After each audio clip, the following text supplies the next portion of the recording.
한없이 가벼운 정치 토크쇼 장르만 여의도 1월 12일 금요일 순서 시작하겠습니다. 반갑습니다. 저는 구독자 5만을 자랑하는 장르만 여의도의 정프로고요. 제가 약속을 드렸죠. 오늘 오전 11시까지 구독자 5만이 넘는다면 상암동 버거킹에서 여러분 몇 명이 오시든 몇 분이 오시든 다 햄버거 세트를 쏘겠다, 이렇게 말씀을 드렸습니다. 일부 구독자분들께서 지방에 사는 거 억울하다, 좀 쿠폰이라도 보내달라는 말씀 하시는데 현실적으로 가능하지가 않습니다. 저도 연구를 좀 해봤는데 돈이 없는 게 아니고 가능한 방법이 없어서 어쩔 수 없이 상암동 버거킹 오시는 분께 1시 반까지 오셔야 됩니다. 1분이라도 늦으면 저희는 사드릴 생각이 없고요. 1시 반에 이따 뵙도록 하겠습니다. 사실 저는 나름 필승 카드를 던진 거였거든요. 네. 어제 이수진, 오늘 박성준. 네. 이 정도면 5만 안 가겠거든요. 했는데 와, 그래도 들어오시더라고요. 햄버거에 대한 욕망이 여러분 굉장히 크시다 생각을 또 했습니다. 자, 그럼 오늘 이왕 넘을 줄 알았으면 좀 재밌는 분 부를 걸 어쩔 수 없이 불러서 이따가 박성준 의원님 좀 모셔야 되고요. 그리고 또 보좌관들의 흥미로운 정치권 뒷이야기도 준비가 되어 있습니다. 자, 그럼 먼저 뉴스들 한번 정리하고 또 한 주간의 경제 뉴스도 있으니까 그것까지 함께 정리해보는 장르만 브리핑 시간 가보도록 하겠습니다. 먼저 최은경 기자님 어서 오십시오. 네, 안녕하세요. 든든합니다. 네. 예, 최은경 기자님. 든든해요. 정말 최고입니다. 지난주 너무 좋았잖아요. 예. 폼 진짜 와. 미쳤잖아요. 예, 우리 김현우 행복자산관리연구소 소장님도 오셨습니다. 안녕하세요. 네, 반갑습니다. 예. 출연료 받아가지 미안하진 않아요? 아직까지 미안하지 않습니다. 그래요? 원래 또 근데 미안할 정도로 주진 않잖아요. 그렇습니까? 네, 여기까지 오는 차비만 생각해도 그래서 좀 미안하게 그래요? 느껴지지 그래서 않네요. 솔직히 좀 적게 받는 게 네. 저도 마음이 편해요. 아니, 그래서 소장님이 여기서 전문성을 발휘하지 않는다는 의혹이 있어요. 지금. 아닙니다. 그리고 네. 솔직히 차별하기엔 요 옆에 상암동 MBC에서 오는 거 아니에요? 그렇죠. 걸어오면 되잖아. 아니, 근데 그래서 네. 이게 번들로 묶였으니까 이 방송을 그동안 받고 하시는 거다. 네, 여튼 예. 항상 그래요. 주는 사람은 이건 너무 많다고 생각을 하고 네. 받는 분들은 이건 너무 좀 적다 생각을 하시는데 네. 아마 받는 입장에서도 이건 적진 않다고 생각하시는 것 같습니다. 그냥 저는 받은 받는 만큼 만큼 하고 일한다. 그렇지. 아, 상당히 경제적인 거예요. 많다 적다를 떠나서 그냥 주는 만큼만 딱 하겠다. 네. 좋습니다. 오늘 방송도 우리 최은경 기자님 한 푼도 안 받고 하고 있어요. 진짜. 아니, 월급 받고 있습니다. 네, 월급으로 받고 있습니다. 네. 자, 그러면 뉴스들 한번 쭉 가볼까요? 네. 첫 번째는 당을 이끄는 자 누구입니까? 당을 이끄는 자 누구입니까? 네. 다 나온 거 아니에요? 네, 그렇죠. 이 얘기를 앞으로 100일 더 할 생각하니 저도 까마득합니다. 당을 이끄는 자를 다 알고 있는데 네. 우리가 언제까지 더 얘기해야 될까? 근데 어쨌든 이슈가 있긴 있었습니다. 네. 공천이 이제 닻을 올렸어요. 네. 드디어 시작을 했는데 국민의힘이 어제 공천관리위원회를 구성했다고 신토토가 전해드렸고 네. 그중에 아주 진지하게 핵심이 이철규다 이 얘기를 했잖아요. 네, 김영남 의원도 그 얘기 엄청 했습니다. 찐윤이다. 네. 그 자체다라고 얘기를 했잖아요. 자체다. 제가 봤을 때 이철규 의원이 약간 이제 포레스트 검프 같은 분이에요. 무슨 말입니까? 본인은 그저 달리고 있는데 모든 주요 직책들이 자기를 스쳐가는 거예요. 막 달리고 있으면 네. 옆에서 턱턱 하나 얹어주는군요. 이분이 왜냐하면 모든 역사의 순간에 지금 국민의힘에서 서 있는데 김기현 체제의 첫 사무총장이었죠. 그랬죠. 지난해 재보궐에서 참패한 후에 사무총장직을 본인이 그만둔다고 했는데 네. 19일 만에 부활했어요. 그래서 인재영입위원장이 됐다 됩니다. 이렇게 주고. 그런데다가 공관위원은 얹어버린 거예요. 또 얹은 거예요? 양쪽 어깨에 이렇게 얹고 가시는 거예요. 야, 대단하다. 그러니까 친윤이라는 분들이 사실은 지금 다 나가고 없는데 네. 이 공관위원까지 맡으면서 윤심의 가교구나. 그 윤심 레이더를 세우는 분이 이분이구나라는 질문이 당연히 있을 거 아니에요. 네네. 그랬더니 이제 도대체 한동훈이 하는 거야, 이철규가 하는 거냐 이런 질문까지 나오니까 심지어. 줄줄이 이제 부인하는 멘트들이 나옵니다. 네. 들어보시죠. 지금 당을 이끌고 있는 것은 접니다. 앞으로 보시면 그런 우려들은 비호했다고 생각하실 겁니다. 저 믿어주십시오. 그냥 쿨하게 할게요. 원웨이 개프가 있어요 우리 땅에? 아, 저 미소 보니까 네, 예, 감이 여유가 오네요. 있죠. 네. 실세 여유가 있습니다. 개파가 있어요, 우리 당에? 네. 논평하지 않습니다. 네. 네, 다만 이제 공천은 사람이 결정을 하는 거잖아요. 그렇죠. 이 많은 지역에 누구를 보낼 것이냐. 근데 진짜 한동훈 중요하지. 위원장이 다 알지 못해요, 이 사람들을. 아. 그러니까 문제는 뭐냐면 그렇겠죠. 이 표면적으로 이 뭐 김현우 소장의 이력을 보는 게 아니라 이 네. 사람의 스토리, 그다음에 성향, 그 지역에서의 음. 평가 이런 것들이 다 종합적으로 고려돼야 되기 때문에 네. 사실은 그건 다 이철규 공관위원이 설명해주겠죠. 당 사람이니까. 네. 그럼 그게 당연히 판단에 절대적 영향력을 미치게 될 거고. 그래서 이제 당 내에서는 이거 뭐 대리인이라도 세울 줄 알았는데 너무 노골적인 인선 아니냐 이제 이런 평가도 나오고 있습니다. 야, 약간 한동훈 위원장은 뭐 불쾌까지는 아니지만 조금 기분이 아주 싹 편하진 않은 것 같은 느낌을 저는 이제 화면상으로는 좀 받았습니다. 네네. 예, 그거 맞나요, 제 느낌이? 아, 그 제 생각에는 이제 당을 이끌고 있는 건 접니다라는 네. 말이 이제 당 내를 위한 것도 있지만 이제 윤석열 대통령이 어떻게 받아들이냐가 이제 앞으로 관건일 것 같아요. 아, 윤 대통령이 네, 네. 또 아닌데 이런 생각은 아니시겠죠? 아, 좀 기다려 보시죠. 네, 기다려 보겠습니다. 그리고 이제 너무 소중한 사진이 있다고 네. 소중한 제작진이 사진? 꼭 쓰자고 해서 뭐죠? 이거 띄워 주실 수 있을까요? 음. 한동훈 위원장이 없어요. 안 쓰시나요? 노란 봉투. 뭔데? 오늘 잠깐 에피소드가 있었습니다. 네. 한동훈 위원장이 메시지를 많이 다듬는 것 같아요, 보니까. 근데 부산에 가가지고 네. 자기가 부산은 자기의 마음의 고향 얘기를 하면서 사직구장에서 내가 응원도 하고 그 뭐 어디에서 기타도 배우고 네네. 뭐 이제 총정 바닷가도 걷고 네. 이랬다라면서 주민들의 뜨거운 이제 호응을 이끌어냈었어요. 근데 어제 일부 커뮤니티와 뭐 매체에서 부산에 한동훈 위원장이 있었을 때는 검사로 있었을 때는 코로나 기간이어서 사직구장에 관객이 못 들어갔다. 근데 이런 의혹을 제기했거든요. 대단하다 진짜. 뭐다 찾아내시네. 네네. 아니. 근데 저는 이걸 딱 듣는 순간 또 역시 딱 귀에 걸렸던 게 한동훈 위원장이 부산에 있었던 시절은 네. 그 시절은 잠깐이었고 사실은 그 옛날에 부산에서 있었어요. 부산 아. 고검에. 아. 그때 네, 그러니까 2008년 아까 그 한동훈 위원장 거기서 근무를 했거든요, 실제로. 네, 아마 네, 그때 네. 얘기였을 거라고 저는 생각했는데 아. 2020년엔 코로나라 사직구장이 안 열었다 막 이제 이렇게 얘기 나오니까 한동훈 위원장 측에서 그 봉투 있잖아요. 사직구장 그 팬들이 롯데 아, 이거 팬들이 쓰는 머리- 스봉을 예. 쓴 사진을 직접 공개하려고. 아, 그래요? 좀 뭐 그거는 이따가 네. 시간 되면 한번 찾아보겠습니다. 그리고 이번엔 두 번째는 민주당입니다. 네. 네. 민주당도 이제 공관위 구성을 완료하고 오늘 첫 회의를 했는데요. 그 전에 어제 중앙당 공직선거 후보자 검증위원회가 예비 후보 검증 결과를 발표했어요. 아. 뭐냐면 선거에 내가 나가려면 일단 당 후보가 될 자격이 있는지를 다 네네. 검증을 해서 통과한 사람만 이제 나갈 수가 있는 그러니까 경선을 건데. 붙고 뭐 이런 거 전에 그렇죠. 경선도 나가기 전에 이 사람 네가 자격이 일단- 있냐 없냐. 그렇죠. 네. 그래서 어제 89명에 대한 검증 결과가 나왔습니다. 네. 순차적으로 계속 발표를 하고 있었는데 어제가 빅데이였어요. 음. 이재명 대표 적격일까요? 부적격일까요? 이재명 대표? 네. 이재명 대표 부적격 때릴 수가 없겠지요. 없겠죠. 예. 적격이 됐어요. 예. 재판 중이라는 게 사실은 그 뭐 약간의 평가 요소가 될 수 있었는데 네. 이거는 민주당에서 일관되게 주장을 해왔거든요. 이거는 검찰 권력의 일방적인 수사다. 그러니까 정권에 의한 탄압이다라고 얘기해왔기 때문에 아무튼 이재명 대표 적격. 적격? 그다음에 사업가에게 청탁과 함께 6천만 원의 은을 받은 노웅래 의원 적격. 울산시장 선거 개입 사건으로 1심에서 징역 3년을 선고받은 황운하 의원 적격. 그리고 이제 21대 총선에서는 성추행 논란으로 공천 배제됐던 정봉주 전 의원 네. 적격. 적격. 네, 모두 통과했습니다. 아, 혹시 떨어진 사람은 누굴까요? 그게 있습니다. 있어요? 그분은 얼마나 얼마나 말씀 조심하세요. 아니 정프로님이 그렇게 네. 보고 싶어했던 네. 민주당의 이경 상금 부대변인이 있어요. 이경? 음주운전 네. 그 뭐지 대리 운전 네. 횡령안에 논란이 있었던 그분은 바로 부적격 판단. 왜? 어? 아니 아직 그거 아직 밝혀 확실히 이게 네. 나온 건가요? 난 잘 몰라서 그래요. 네, 당에서는 이제 네. 막말이나 분열을 일으킨 언행을 한 인사나 이제 도덕적, 사법적 문제가 아, 있는 사람들에게는 그래요? 엄중하게 대처해야 한다는 요구가 나오는데요. 아, 요거가 나오는데. 지금 문제는 이제 현근택 민주연구원 부원장 있잖아요. 이분을 어떻게 할 것인가. 그러니까 왜 지금 그거는?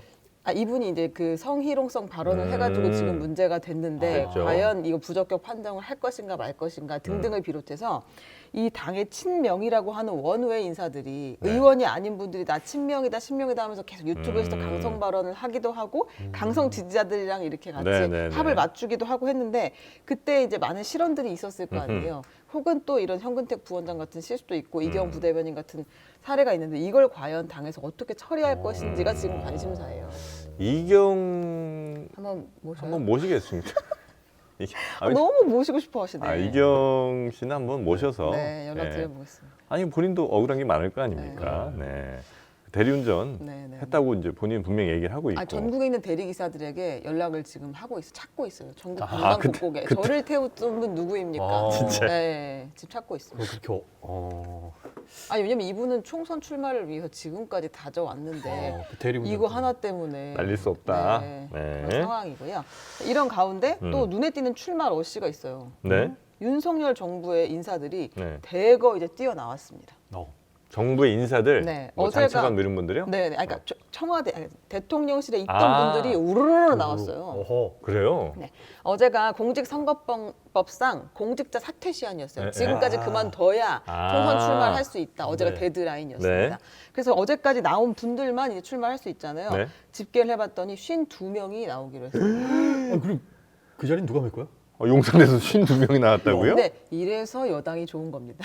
왜냐하면 어. 자리가 계속 생기잖아요. 이렇게 사람들이 아. 빠져주고 또 다시 들어가고 일자리 창출. 단체장, 기관장 계속 자리들이 생겨요. 근데 아무튼 대통령실 참모가 36명, 네. 장차관과 기관장 등 정부 인사가 16명 이렇게 나오고 출사표를 52명. 던졌습니다. 아, 진짜 많이 나오네. 네, 제가 분노한 대목 부산 엑스포 유치에 우리 주역들께서 줄줄이 출마를 하시는데요. 아, 그래요? 네, 그 엑스포를 사실상 전담했던 장성민 대통령 미래전략기획관이 출마를 하겠다고 나온 거예요. 전 이분은 거의 뭐 징계를 받아야 된다고 생각하는데 또 박진 전 외교부 장관도 출마를 하겠다 뭐 아, 이렇게 그래요? 이야기를 했어요. 아니 이분은 저 부산 엑스포 요 실패 책임지고 그만뒀던 분 아닙니까? 누가요? 아, 그렇진 않나요? 네, 이분들 어. 다 자리 지키고 총선 즈음에 해서 이제 나오시는데요. 아, 그래요? 네, 더 놀라운 건 그 여기 중에 47명 정도, 그러니까 출마 지역이 정해지지 않은 5명을 제외하고 네. 47명을 보면 이분들이 전부 다 양지라고 불리는데 이미 국민의힘 의원들이 있거나 아. 당선된 이력들이 화려한 어. 그런 지역에 나가겠다고 출마 선언을 했어요. 음. 그러니까 이제 한번 두고 보시면 네. 되겠습니다. 야, 근데 이거 이제 우려했던 부분이긴 한데 우려가 현실로 네. 상당 부분 좀 현실화되고 있네요. 네, 그러니까 네. 우리가 공천 학살을 예고하고 예상하고 있잖아요. 음. 그 시나리오는 한치도 틀리지 않을 겁니다. 자, 그렇게 용산 분들이 많이 나오시고 나오는데 반대에서 또 네. 문재인 정부 청와대 인사들이 또 다시 등장했습니다. 문재인 정부 때 청와대 인사들. 네. 전현희 전 국민권익위원장도 종로에서 출마하겠다고 네. 했고 임종석 전 대통령 비서실장도 중구 성동구 갑 서울에서 네. 출마한다고 했고 노영민 전 실장도 나온다고 했고요. 충북 청주 노영민 성남에서. 전 실장 나와요. 네, 아주 오랜만이죠. 저는 이제 이런 분들 이름을 들을 때마다 아득해져요. 그 시절이 생각나거든요. 아, 이름으로 추억할 수 있는 분들이 있어요. 네, 이름 석자만으로 있어요. 네. 갑자기 그 시절로 우리를 데려다 주는 데려다 분들이 분들이 몇 분 있습니다. 있어요. 그리고 네. 이제 연상 단어들이 있지만 말하지 않겠습니다. 네. 그리고 박경미 전 청와대 대변인, 뭐 김의겸 의원 뭐 이런 분들이 김의겸. 이제 뭐 나오신다라고 했고요. 네. 그다음 또 총선이 좋긴 좋은가 봅니다. 왜요? 현직 검사들도 사표를 던진 와. 뒤에 야. 출마 선언을 잇따라 했는데 두 케이스만 말씀을 드릴게요. 하나는 그 이성윤 법무연수원 연구위원 이분은 서울중앙지검장 했던 분이잖아요. 문재인 정부 네, 시절에. 네, 네, 네. 그래가지고 이제 한동훈 검찰과 이성윤 검찰이 사실은 대립을 많이 각을 했었죠. 가장 그때. 첨예하게 세웠죠. 이분도 8일에 사표를 제출하고 네. 9일에 출판 기념회를 열면서 출마 선언을 했습니다. 출판 기념회 참 좋아해. 제가 이 출판 기념회를 한번 모아서 네. 보여드리려고 했는데 출판 아마 기념회 모았어요? 기회가 없을 거예요. 그러니까 출판 기념회를 되게 다채롭게 하거든요. 아. 근데 이제 출판 기념회 사진들을 쭉 이제 모아서 보여드리려고 했는데 이 뭐 그냥 기회가 없을 것 같으니까 오늘 말씀드리면 출판 기념회에 책이 나오잖아요. 네. 그럼 그 책을 의원이 쓰는 경우가 생각보다 많지 않아요. 음. 그러니까 첫 번째는 대필가를 쓰는 경우가 있고 네. 가장 악덕 의원들은 보좌진한테 시킵니다. 그래서 이제 너무 바쁜데 연말에 바쁘면 출마 이것까지 써야 돼요 이러면 의정 활동 앞에 대충 이렇게 해서 집어넣어 이렇게 해가지고 책들이 이제 우르르 나오는 그 경우. 책의 그 질이라고 할까요? 네. 와 정말 처참합니다. 아, 제가 이제 몇 번 몇 본 번 적 있어요. 보셨어요? 이거는 애들이 읽을까봐 겁납니다. 진짜. 아, 그 정도예요? 너무 내용이 그래요. 내용이 너무 부실하고 그냥 뭐 어떤 톤, 그러니까 처음부터 한 사람이 만약에 썼으면 톤이라도 비슷할 거 아니에요. 말투의 톤, 글 톤이라는 게 그것도 심지어 달라. 그래갖고 처음에는 어디 의정 보고서에서 그냥 컨트롤 C, 컨트롤 V 한 거, 뭐 맞아요. 이런 것들이 너무 많아갖고 네. 정말 이런 걸 책으로 내고 이걸 또 돈 받고 팔잖아요. 객단가가 30에서 100만 원 정도 됩니다. 네? 그게 무슨 말이에요? 책을 출판 기념회를 하잖아요. 네.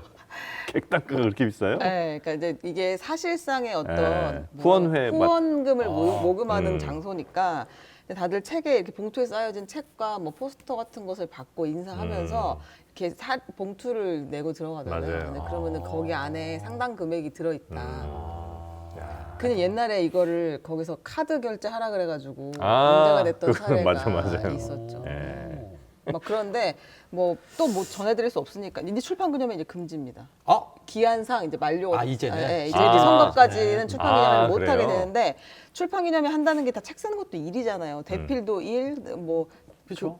뭐 페러프레이즈도 일이니까 화보집을 내신 분이 있습니다. 화보집이요?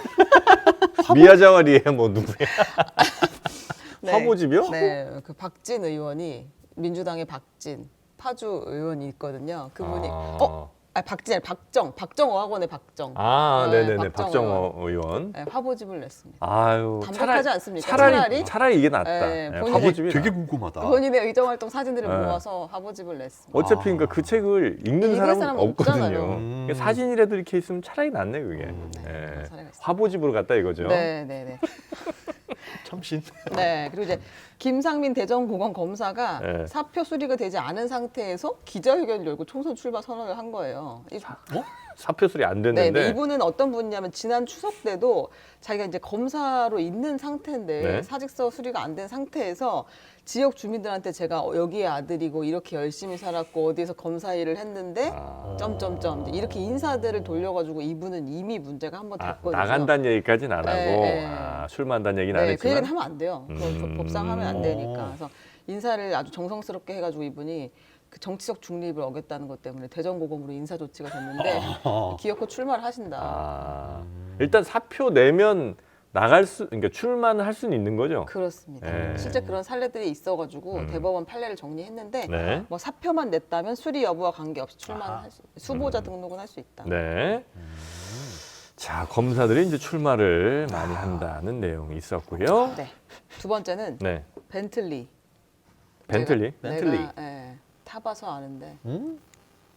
내가 해봐서 하는데 이건 예전에 참 유행 많이 했던 말인데. 그 제가 옛날 사람인가 봐요. 이 제목을 달 때 아, 요즘 제목이 안 나오고 한 10년 전 생각만 자꾸 나가지고. 예. 근데 제가 되게 좋아하는 분이 있잖아요. 누구 벤틀리요? 아니요. 누구? 제 마음속에 매일 밤마다 생각하는 그분? 네, 우리가 지금 너무 여야가 시끄러우니까 대통령을 잠시 뒤로 이제 밀어두고 있었는데 아하. 사실 중요한 일은 대통령이 다 하고 계십니다. 지금. 소식을 전하지 않을 수가 없어요. 다시 또 그분 생각을 하게 되네요. 네. 네. 그래서 제가 이제 연초 너무 좋아하시네. 그러니까 연초가 되니까 대통령실 기자한테 제가 얘기를 했어요. 네, 자, 10년 달력을 한번 찍어다오. 그러니까 대통령실에서 달력을 만들잖아요. 탁상 달력에 보면 12개월이 쭉 이렇게 사진들이 있어요. 그래요? 대통령실에서 뭘 보여주고 싶은지 저희가 이제 그게 메시지가 담겨 우리의 있구나. 시청자들과 함께 새해 인사 겸 해가지고 아유, 좋다. 네, 이렇게 1월 쭉. 또 뭐야, 이거? 좀 어디야? 자막 빼주시고 야자수 네. 있고요. 네, 새해 인사를 이렇게 네. 드리는데요. 이 제가 느끼기로는 이 12달 사진 중에 개가 차지하는 비중이 매우 높습니다. 개가 잠깐만, 진짜 개예요. 네, 개가 도구가 많이 나오고요. 네. 네, 그리고 대통령이 보여주고 싶은 점 저기서 제가 손목을 물었었어요. 대통령 손목을. 그게 뭐예요? 물고기가 네. 무는 거. 그런 일들이 쭉 거꾸로 돌아가네요 사진이. 네. 네, 그렇게 쭉 12개월에 대통령 모내기 하고. 네. 대통령이 보여주고 싶은 장면을 여기 보여주잖아요. 어떻게 철학을 가지고 있는지 이런 아. 장면들. 아이고 네, 강아지들 있습니다. 또 나왔네요. 네. 네. 그래서 우리 배양진 기자가 그 사진을 찍어 보내줘서 아, 다시 그렇습니까? 네. 찾아봤습니다. 그쵸? 왜냐하면 네. 이게 철학이 담겨 있는 게 문재인 정부 때는 어떤 사진이 들어갔냐? 김정은 그 국방위원장 사진이 나와요. 달력에. 진짜? 왜냐면 그때 남북 정상회담을 했던 게 아. 가장 큰 성과였기 때문에. 그리고 작년 사진을 보면 작년 그 대통령실 사진을 네네. 보면 네. 유일하게 대통령 부부가 아닌 제3자가 딱 한 명 나옵니다. 아, 궁금하다. 그게 누구냐면 네. 이상민 행안부 장관이 그때 사진에 나와요. 그러니까 이게 배경 정도가 아니고 어떤 이유? 아, 그러니까 이제 어떻게 새마을 보고? 다 같이 모여 있는 장면이긴 한데요. 네. 거기서 얼굴을 알아볼 수 있는 사람은 아. 이상민 장관하고 그다음에 이제 주호영 의원은 깃발에 가려서 얼굴이 안 나오거든요. 보통 누구 하나 그렇게 뭉개지면 그 사진 안 쓰는데 쓰는데 그럼에도 썼다는 두 건. 분 나오는 걸 썼어요. 아. 근데 또 이제 문재인 정부 때 보면 임종석 대통령 비서실장과 둘이 나란히 있는 아. 사진을 또 쓰고 막 이렇게 해요. 네. 대통령이 뭘 좋아하는지 이 정부가 뭐 하고 싶은지를 조금 힌트를 얻을 수는 네네네. 있어서 이상민 장관 사랑이 아주 그 각별하는 얘기가 네, 작년에 네. 많이 있었죠. 자, 이렇게 달력을 네. 아유, 저 달력 하나 저희도 좀 장만하면 좋겠네요. 네, 네. 우리 준비해 최인경 기자 볼까? 네. 밤마다 뭔가 이렇게 잘 영빨이 안 받을 안 받을 때 때 한 번씩 보면서 달력 준비해볼까? 넘겨보면서. 근데 이제 제가 대통령 뉴스를 어쨌든 전해드리자면 네. 주요 뉴스입니다. 이거는 다른 의미가 아니라 정말로 중요한 영향력을 주기 때문에 제가 정책 네. 이슈라서 가지고 왔는데요. 네. 지난번에 제가 업무 보고를 민생 토론회 형식으로 한다고 했잖아요. 예, 그걸 그렇죠. 또 했습니다. 이번에 80여 분간 진행을 했고 전체를 생중계했어요. 근데 이번 주제가 아주 온 국민이 관심을 갖고 있는 네. 국민이 바라는 주택이라는 주제입니다. 네. 그래서 국무총리, 국토부 장관, 뭐 금융위원장, 기재부 1차관 등등등이 나오고 네. 대통령이 많은 말씀을 하셨어요. 대통령의 그 어떤 화법을 보면 네. 앞에가 이 장광설이 펼쳐집니다. 장관. 근데 네. 정말 길게 말씀하시고 네. 내가 이제 좀 갖고 있는 생각을 말한 다음에 급결론에 도달하는데 너무 좀 이렇게 가치를 너무 이렇게 판단하고 얘기하지 말고. 그거, 네, 맞습니다. 예. 그러면 직접 한번 들어보실까요? 들어볼까요? 예. 네. 제가 그 영국에 국빈 방문 갔을 얼마나 때 태도가 한 대에 뭐 한 국민 향하는 태도. 72억짜리 벤틀리 차를 한번 타봤어요. 벤틀리 타셨구나. 그럼 우리는 고가의 차량 과세 중과세 해야지. 아니 있는 사람들한테 더 세금을 뜯어내야지 약간 이렇게 화나셨는데. 생각하기가 쉬운데요. 그게 사실은 중산층과 서민을 죽이는 겁니다. 아. 왜 죽이는 거냐? 그 뒤까지 너무 길어서 고, 제가 고가차를 사서 왜? 저 차에 세금 매기면 그건 서민과 중산층을 죽이는 길입니다. 네. 왜? 왜냐? 그 고급 벤틀리 승용차를 만드는 과정에서 음. 많은 사람들이 일을 하고 직장을 갖게 되고 협력 업체들이 그리고 작은 중소기업까지 전부 뛰어들어서 일을 하기 때문에 72억 벤틀리 타는데 네. 제 생각에는 그냥 이제 현대차에서 만드는 차에 더 많은 고용을 할 수 있지 않을까. 나 지금 자, 경제 전문가. 이해가 잠깐 안 돼서. 자, 72억 벤틀리가 있어요. 네. 그걸 타봤어. 네. 근데 자, 이 차를 보면 사람들이 무슨 생각해? 야, 저렇게 비싼 차 타면 저거 세금 많이 때려야지 이 생각할 네. 거 아닙니까? 네. 근데 그건 서민과 중산층을 죽이는 길입니다. 그렇구나. 새로운 걸 배웠습니다. 배웠어요? 배웠네요. 네. 아, 부족해 아직. 우리 소장님이 네. 조금 더 배우셔야 돼. 용산 가서 배워오세요. 많이 배워야 될 것 같아요. 네. 그럼 어떻게 내재적 접근이 안 됩니까? 아니 지금 저는 그게 왜 그렇게 아, 제가 그래서 다시 설명했잖아요, 설명드리잖아요. 지금. 설명 그래서 드리는 거예요. 이해가 안 되실까 봐. 제가 말했죠. 대통령의 화법이 앞에 이제 길게 말씀하신 다음에 결론으로 급격하게 결론을 들어봐야 될 것 질주해요. 같은데. 근데 그러니까 고급의 벤틀리 승용차를 만드는 과정에서 어. 많은 사람들이 일을 하고 그렇죠. 직장을 갖게 되고 네. 협력 업체들이 그 작은 중소기업부터까지 전부 뛰어들어서 일을 하기 때문에 에? 그래서 에? 그러니까 벤틀리에 대한 세금을 떼는 아니, 저도 잘 모르겠어요. 그래서 뭐야 제가 이거 잘 정리한다고 해보면 아무튼 이게 이제 실제 뭐 아주 그냥 뭐 업계 용어로 말하면 낙수 효과인 것 같고 아무튼 일자리 그걸 창출의 설명하고자 산업이 하는 건가? 이다 이거 자동차 산업이라는 게 네. 그리고 보유세를 매겨버리면 사실 그 보유세의 낙수 효과가 있다 이렇게 주장하시는 것 같아요. 그러니까 예를 들면 이걸 더 아니 잘 모르겠습니다. 근데 포기하지 말아야지. 아, 잠깐만. 결론을 본인이 아니, 내리세요. 우리 모두가 포기해도 그렇죠. 최은경 기자만은 안 포기하면 안 돼요. 되죠. 아, 근데 최은경 기자 하나 믿고 있는데 지금 용산도. 잘하면 내년 달력에 얼굴 나올 수도 있어요. 자, 봐봐요. 저에게 그런 영광을요? 자, 72억 탔죠. 네, 사람들이 약간 시기 질투도 할 거 아닙니까? 네. 그러면서 세금 좀 많이 내야지 생각을 할 거 아니에요. 네, 네, 그랬지? 네. 근데 72억 자동차 만드는데 네. 중소기업 필요하고 노동자 필요한데 근데 세금 내면 안 돼. 자자 더 그럼 대통령이 말씀 많이 하셨으니까 네. 좀 말 더듬는데요. 아이고야 이게 너무 저 대통령 말씀 전하려다 보니까 네. 다시 그럼 더 논리를 얘기해 볼게요. 만약에 그러니까 이거는 벤틀리는 예시 중에 하나인 거예요. 아, 그래? 이날의 뭐 주제가 뭐예요? 주택이에요, 주택. 아, 주택 얘기해야지. 주택. 그러니까 차는 내가 해봐서 아는데 어떤 예시 중에 하나인데 만약에 보유 자체에 비싼 집에 좋은 물건에 그 가지고 있다는 것만 가지고 과세를 한다고 하면 아예 시장이 그런 집을 안 만든다. 근데 그 집을 만들어야 중산층과 서민층이 일자리를 얻게 되고 후생이 아. 나오지 않겠느냐. 자, 됐어요, 안 됐어요? 뭐 어떤 취지였는지는 얼추 그냥 감이 와요. 그냥 추측은 해볼 수 있을 것 같아요. 아, 그래요? 네. 그러니까 이제 비싼 집도 비싼 집도 있어야 그것도 있어야. 만들어야 너네가 일도 하지 여기서. 아, 공급을 많이 하자라는 그런 취지라고. 얘기 맞죠? 아니, 그러니까 비싼 집도 있어야. 그죠, 당연하죠. 그러니까 집이 강남에서 허물고 재건축하고 그러면 야 그거 뭐 거기서 개발이 엄청나게 네. 그 조합원들이나 원주민들이 얻어갈 거야. 음. 그거를 이제 안 좋게 보는 시선들도 있고 또 뭐 법적으로 보면 뭐 재초안 이런 것도 있잖아요. 근데 여기에 그러니까 세금을 너무 많이 매기면 안 된다는 얘기죠? 지금 왜냐면 대통령은. 너무 웃긴 게 세금을 많이 매기면 그걸 안 만들려고 한다는 아, 거예요. 그렇지, 그렇지. 그러면 너네가 일할 데가 없다는 거예요. 아, 그렇지. 아, 그렇습니다. 이제 저는 이해했습니다. 네, 네. 아, 저는 다 이해했어요. 예, 그렇습니다. 그래서 그러니까 이제 보유세를 막 때리는 건 소유권을 부정하는 것이다라는 대통령의 철학을 여기서 밝히셨고 그리고 이제 그렇지. 네, 다들 이제 공감되셨죠. 네. 그리고 대통령의 이제 모든 그 정책 결정에 가장 영향을 많이 주는 게 자신의 어떤 경험이잖아요. 경험이 굉장히 네, 중요합니다.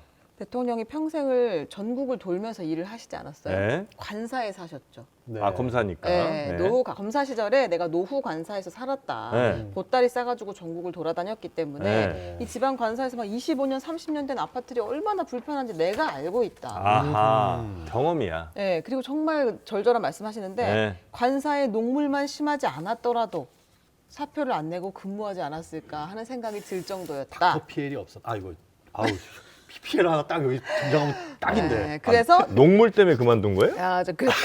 그랬다는 말씀을 녹물만 아니었어도 사표를 안 내고 근무하지 않았을까 하는 생각이 들 정도였다. 아, 그래요? 라면서 노후 아파트 재건축의 필요성을 역설을 하셨습니다. 아, 그러네. 노후 아유. 아파트를 재건축해야 되는 당위성 굉장히 많은데 자, 그래서 소장님께 다음 네, 바톤을 네, 네, 넘기겠습니다. 네. 자, 딱 그날 나왔던 얘기죠. 그 대통령이니까 그런 얘기를 했다는 거고. 네, 네, 자, 그 소식을 먼저 전해드릴게요. 네. 그 부동산 대책이 이때 나왔습니다. 네. 근데 요 내용들을 쭉 보면 앞으로 이제 정부가 생각하는 우리나라 주택 시장의 방향이라든가 현상이 어떻게 추측을 하고 있는지 정부가 생각하는 그 방향이 살짝 보여요. 일단 박상호 국토교통부 장관 취임 후의 첫 부동산 대책인데 지금 여러 가지 내용이 다 포함이 되어 있습니다. 네. 근데 전체적으로 보면 수도권은 앞으로 오를 게 걱정이고 지방은 앞으로 떨어질 게 걱정으로 보인다. 정부가 생각하는 거. 정부가 판단할 땐. 네. 네. 지방 주택은 제발 좀 사라. 네. 그리고 도시 지역은 제발 공급 좀 해라. 이런 내용이거든요. 미분양 아파트 지금 많이 문제가 되고 있잖아요. 네. 그러니까 사실 분양이 안 되다 보니까 건설사들이 착공도 안 하고 뭐 인허가도 안 받고 앞으로 공급도 더 안 될 것 같고 지금 그런 걱정을 하고 있어서 일단 미분양이 해소가 돼야 건설사에 돈이 들어가고 이게 저기요. 집중. 하세요. 아니, 저는 나름 할 일 하는 거예요. 네. 녹물 압수수색하라는데 어딜요? 녹물 압수수색. 너무 네, 녹물 때문에 물 먹기 좀 부담되시면 읍천리 커피가 있습니다. 아. 네. 자, 중요한 내용인데요. 네. 중요한 내용이에요. 지금. 중요한 내용이에요. 네. 이거 근데 여러분들도 많이 아셔야 될 게 이거는 1주택자들이나 약간 2주택자 이런 분들한테 지금 대단히 어떻게 보면 희소식일 수 있습니다. 네. 미분양 아파트가 많은데 그럼 그걸 어떻게 해소할 것이냐? 전국에 있는 미분양 아파트를 사게 되면 이거 투명주택으로 칩니다. 투명 주택이 뭐예요? 네, 우리나라는 주택을 여러이 채 보유할수록 네. 세금이 중과되잖아요. 그렇죠. 뭐 취득세부터 시작해서 네. 보유세, 부동산세, 뭐 종부세, 네. 양도세 이런 것들이 다 중과되는 게 원칙인데 미분양 아파트를 사게 되면 거기서 주택수에서 빼주겠다 이거예요. 미분양만? 미분양만. 아니, 지방에 있는 아파트 다 해당은 아니고 미분양만? 미분양 주택 일단 미분양 아파트. 네. 예, 이거 뭐 지방에 있는 아파트 뭐 이런 것도 따로 있습니다. 네, 따로 네. 있는데 일단 미분양 주택을 이렇게 해결하자 해서 일반인이 85제곱미터 이하, 그다음에 취득가액 6억 원 이하의 미분양 주택. 이러면 6억 원 이하라고 한다면 그 서울엔 그런 집 없잖아. 그러면 이제 지방 미분양이 많겠죠. 네. 그런 대상의 주택을 취득했을 때 최초로 취득한 겁니다. 그러니까 세계 최초가 아니라 분양권 사는 건 안 돼요. 네. 그거는 사실 뭐 미분양 이거 산 거 아니니까 중공업 미분양 아파트를 딱 최초로 건설사로부터 이렇게 소유권 이전 등기 받으면 그거는 세금 산정할 때 그냥 무주택으로 치겠다. 아. 네, 1주택자가 100채를 사도 이 사람은 1주택자. 아. 네. 세금 안 떼릴 테니까 살아. 살아. 네. 제발 좀 살아. 지방 미분양을 그냥 다주택자들한테 해결할 보려고 하는 거 같네요. 그렇죠. 응. 다주택자고 그러면 다주택자 살 때 이제 막 중과되고 그러잖아요. 그런 경우에도 만약에 2주택자가 사면 네. 2주택자가 2주택으로 물어야 될 세금, 뭐 3주택 이렇게 안 보고 4주택 이렇게 안 보고 그냥 2주택, 2주택, 2주택 이렇게 취득하는 걸로 보겠다. 그런 겁니다. 근데 원래 다주택자들은 집이 필요해서 산다기보다는 얘가 투자 가치가 있냐에 따라서 사고 말고 할 거 아니에요. 그렇죠. 지방에 미분양 안 사겠죠. 안 살 것 같은데. 그렇죠. 이게 그래서 네. 과연 실효성이 있을 것이냐는 좀 아, 갸우뚱한데 네. 이렇게 이 정도라고 한다면은 이 나중에 주택 공급 상황을 생각했을 때 얼마든지 투자 가치가 있어 보이는 지역은 지금 뛰어들 수도 있는 겁니다. 황금 여력이 충분하면. 네. 어디가 있나요? 글쎄요. 그런 지역은 저도 알면 뭐 미리 그럼 이 뉴스의 의미는 미리 어느 지역인지는 모르겠지만 일단 전국적인 미분양 많이 있으니까. 대전. 응? 대전 중리동. 뭐 어떻게 고향인가요? 네, 우리 엄마 살고 있어. 우리 엄마 집값이 너무 많이 떨어져가. 그런가요? 그래서 지방 미분양은 일단 이렇게 이제 해소를 하겠다라는 거고요. 그럼 이게 미분양 아파트만 대상이 네. 되냐? 네. 그거 말고 소형 신축 주택도 새로운 대책이 나왔습니다. 소형 그건 신축. 서울도 포함인가요? 네, 뭐든 이제 지역에 상관없이 네. 소형 신축 주택이란 걸 사게 되면 네. 미분양 주택과 마찬가지로 이것도 아, 투명 주택으로 치겠다. 투명 주택. 네, 투명 주택입니다. 이거는 그런데 이제 면적이 좀 작아요. 네. 60제곱미터 이하. 60. 예, 60제곱미터 이하의 주택을 사는데 이제 올해 아까 미분양 주택 마찬가지고 네. 1월부터 내년 12월까지 요 2년 내에. 요건 한 17평쯤 되겠군요. 우리가 흔히 생각하는. 근데 이제 뭐 빌라가 이런 게 주된다 보니까. 근데 이건 이제 아파트를 제외한 나머지 주택이에요. 네네. 오피스텔까지 다 포함입니다. 네, 다 네네. 주거용 오피스텔까지 포함인 거고 취득 가격 기준 수도권은 6억 원, 지방은 3억 원 이하. 네네. 요 기준이 있고요. 요런 주택을 취득할 때는 혜택을 주겠다는 건데 다만 미분양 주택하고 다른 점은 뭐냐면 네? 미분양 주택은 1주택자가 여러 주택을 취득해도 이 1주택자가 받는 특례는 그대로 유지가 됩니다. 그러니까 1주택자 특례가 뭐냐면 네. 내가 집을 갖고 있을 때 양도 차익이 발생을 해도 12억 원까지는 그건 이제 과세하지 않아요. 그러니까 네. 비과세라고 보시면 되는데 미분양 주택 살 때는 이거 그대로 유지가 돼요. 하지만 이런 소형 신축 주택 살 때는 이런 1주택자 특례는 유지가 안 된다는 거. 없고. 혹시 무주택자가 네. 지방 미분양 아파트 사면 무주택이? 무주택이에요. 아, 그래요? 그런데 여기 지금 중요한 질문 해주신 건데 네. 무주택이 어디에서 중요하냐면 청약을 넣을 때 그렇죠. 사실 중요합니다. 네. 근데 그럴 때는 인정 안 해줘요.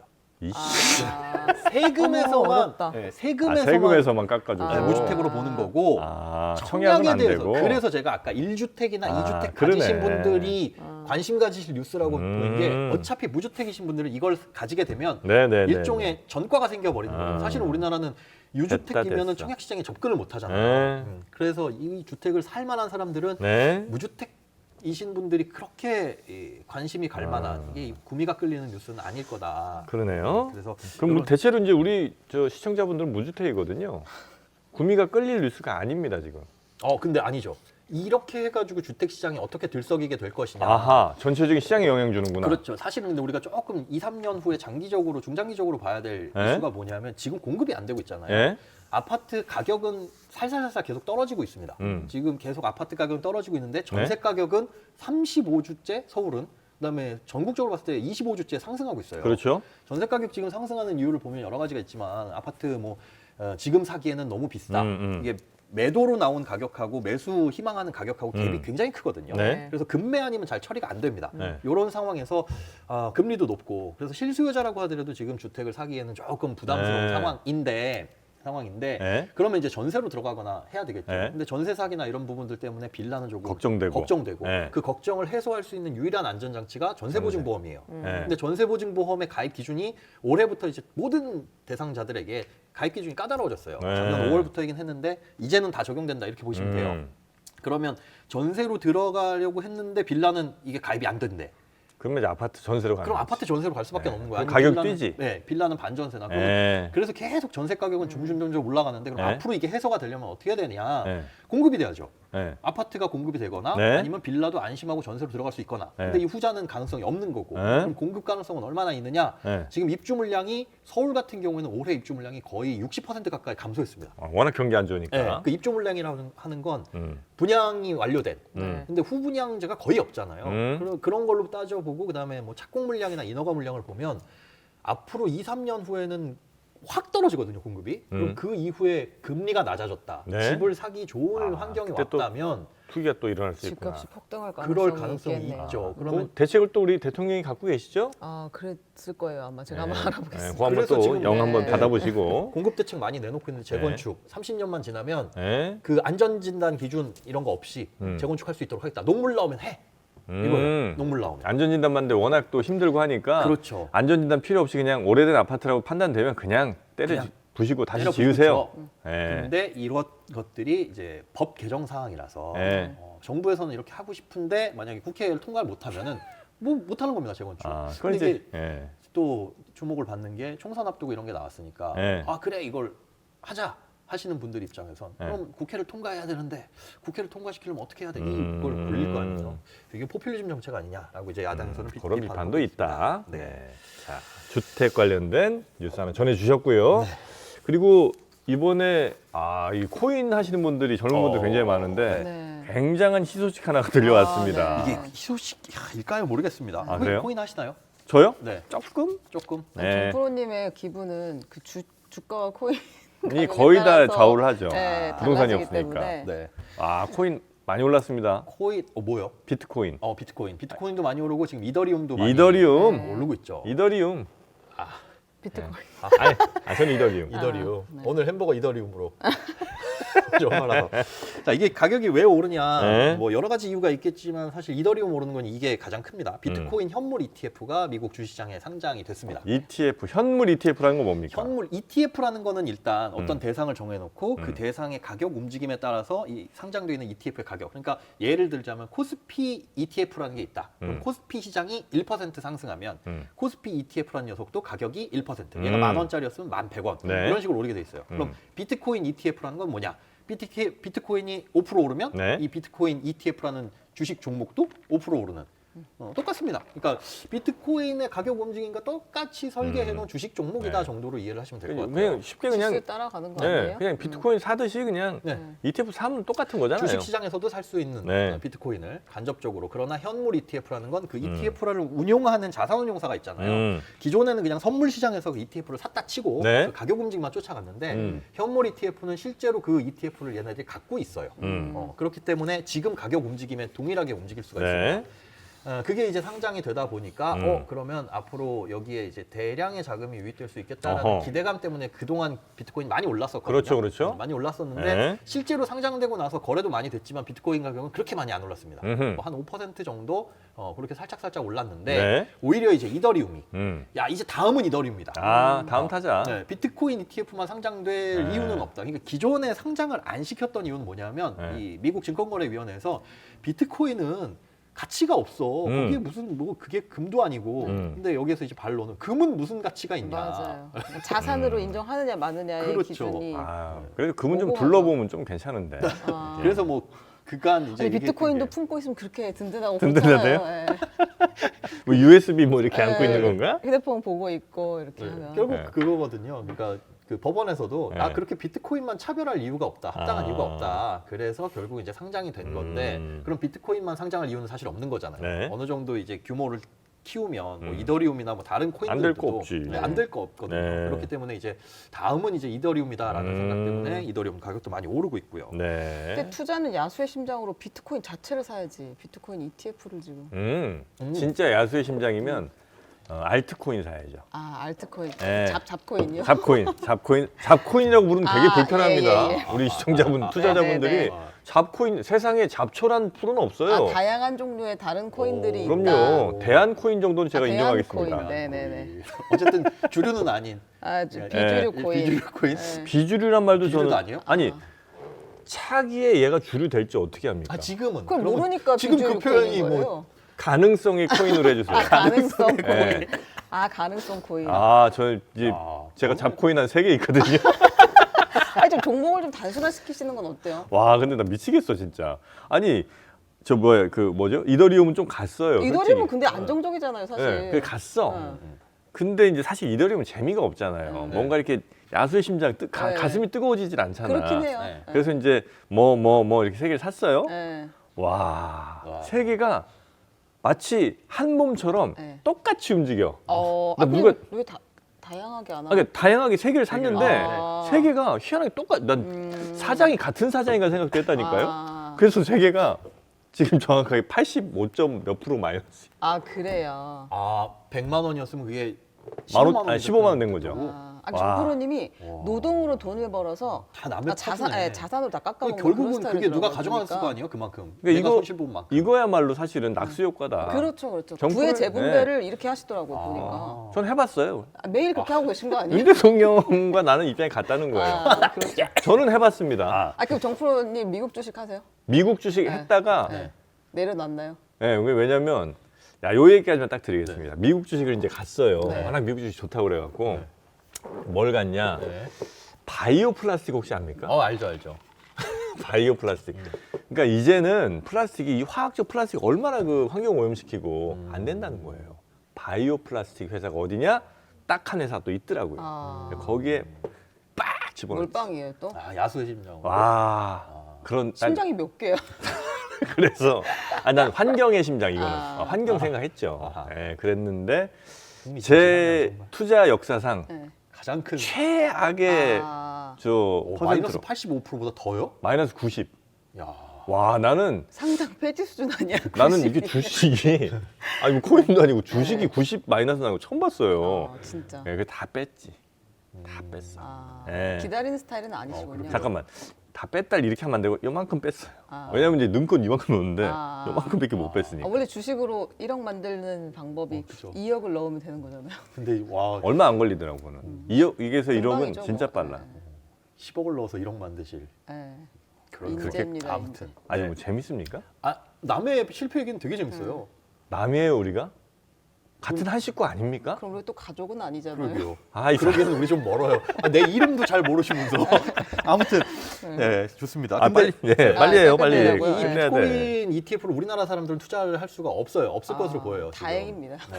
그리고 사실 투자할 매력이 없습니다. 그러니까 비트코인의 실물을 사게 되면 차익에 네. 대해서 세금 지급은 없잖아요. 네. 근데 미국에 상장돼 있는 ETF를 투자하게 되면 차익이 생겼을 때 아. 250만 원 초과하게 되면 투자 네. 양도소득세 22% 내야 되거든요. 네. 그래서 사실 매력은 없지만 근데 그러면 미국도 상장을 했으니 우리나라도 ETF를 상장시킬 수 있는 가능성이 있지 않을까 또 생각을 해볼 수는 있어요. 안 할 것 같은데. 아, 근데 지금 이 자산운용사들이 그런 거 보면 돈 되는 것 같으면은 바로바로 들어가죠. 하지만 못 합니다. 지금으로서는 우리가 자본시장법에 투자 허용된 상품에 대해서만 권유를 할 수 있고 그것만 판매를 할 수가 있습니다. 아. 근데 거기에 가상자산은 지금 아예 포함이 안 돼 있어. 포함이 안 돼 있어요. 네, 그래서 네, 네. 이 자본시장법을 바꾸지 않는 이상은 우리나라에서 뭐 미국에 상장되는 ETF를 투자한다거나 네. 아니면 우리나라에 상장하는 것은 음. 어려울 것으로 보인다. 알겠습니다. 자, 경제 네.